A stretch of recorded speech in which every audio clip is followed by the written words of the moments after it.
The building form most closely associated with New York City is the skyscraper, which has shifted many commercial and residential districts from low-rise to high-rise. Surrounded mostly by water, the city has amassed one of the largest and most varied collection of skyscrapers in the world. New York has architecturally significant buildings in a wide range of styles spanning distinct historical and cultural periods. These include the Woolworth Building, 1913, an early Gothic Revival skyscraper with large-scale Gothic architectural detail. The 1916 zoning resolution required setback in new buildings and restricted towers to a percentage of the lot size to allow sunlight to reach the streets below. The Art Deco design of the Chrysler Building, 1930, and Empire State Building, 1931, with their tapered tops and steel spires, reflected the zoning requirements. The Chrysler Building is considered by many historians and architects to be one of New York's finest, with its distinctive ornamentation such as V-shaped lighting inserts capped by a steel spire at the tower's crown. Early influential examples of the international style in the United States are 330 West 42nd Street, 1931, and the Seagram Building, 1958. The Condé Nast Building, 2000, is an important example of green design in American skyscrapers. The character of New York's large residential districts is often defined by the elegant brownstone rowhouses, townhouses, and tenements that were built during a period of rapid expansion from 1870 to 1930. 5.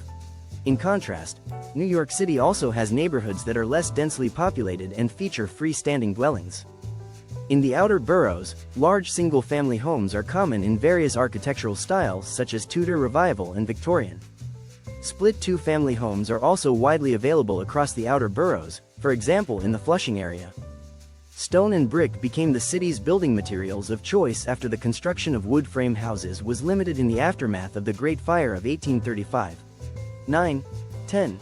Unlike Paris, which for centuries was built from its own limestone bedrock, New York has always drawn its building stone from a far-flung network of quarries, and its stone buildings have a variety of textures and hues. A distinctive feature of many of the city's buildings is the presence of wooden roof-mounted water towers. In the 19th century, the city required their installation on buildings higher than 6 stories to prevent the need for excessively high water pressures at lower elevations, which could burst municipal water pipes. Garden apartments became popular during the 1920s in outlying areas, including Jackson Heights in Queens, which became more accessible with expansion of the subway. New York has two main concentrations of high-rise buildings, Midtown Manhattan and Lower Manhattan, each with its own uniquely recognizable skyline.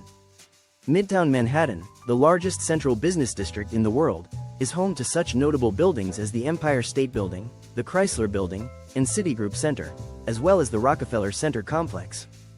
Lower Manhattan comprises the third largest central business district in the United States, after Midtown and Chicago's Loop. Lower Manhattan was characterized by the omnipresence of the Twin Towers of the World Trade Center from its completion in 1973 until its destruction in the September 11 attacks in 2001. In the first decade of the 21st century, Lower Manhattan saw reconstruction, which included one World Trade Center within the new World Trade Center complex. The downtown skyline received new designs from such architects as Santiago Calatrava and Frank Gehry. In 2010, a 749-foot, 228 meters, 43-story tower named 200 West Street was built for Goldman Sachs across the street from the World Trade Center site. New York City has a long history of tall buildings. It has been home to 10 buildings that have held the world's tallest fully habitable building title at some point in history, although half have since been demolished. The first building to bring the world's tallest title to New York was the New York World Building, in 1890. Later, New York City was home to the world's tallest building for 75 continuous years, starting with the Park Row Building in 1899 and ending with One World Trade Center upon completion of the Sears Tower in 1974. The 1899 Park Row Building, one of the world's earliest skyscrapers, is still standing. The high-rise buildings of Brooklyn constitute a third, much smaller skyline. Downtown Brooklyn is also experiencing an extensive building boom, with new high-rise luxury residential towers, commercial space, and a new arena in the planning stages. The building boom in Brooklyn has had a great deal of opposition from local civic and environmental groups which contend that Brooklyn needs to maintain its human scale. The borough of Queens has also been developing its own skyline in recent years with One Court Square, formerly the Citigroup building, currently the tallest building in NYC outside Manhattan, and the Queens West development of several residential towers along the East River waterfront. The 1916 zoning resolution required setback in new buildings and restricted towers to a percentage of the lot size to allow sunlight to reach the streets below. The skyscraper, which has shaped Manhattan's distinctive skyline, has been closely associated with New York City's identity since the end of the 19th century. From 1890 to 1973, the title of world's tallest building resided continually in Manhattan, with a gap between 1894 and 1908, when the title was held by Philadelphia City Hall, with 8 different buildings holding the title.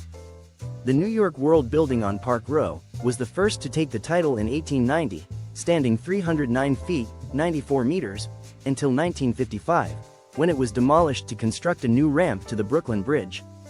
The nearby Park Row building, with its 29 stories standing 391 feet, 119 meters, high, became the world's tallest office building when it opened in 1899. Like, subscribe and comment for more content.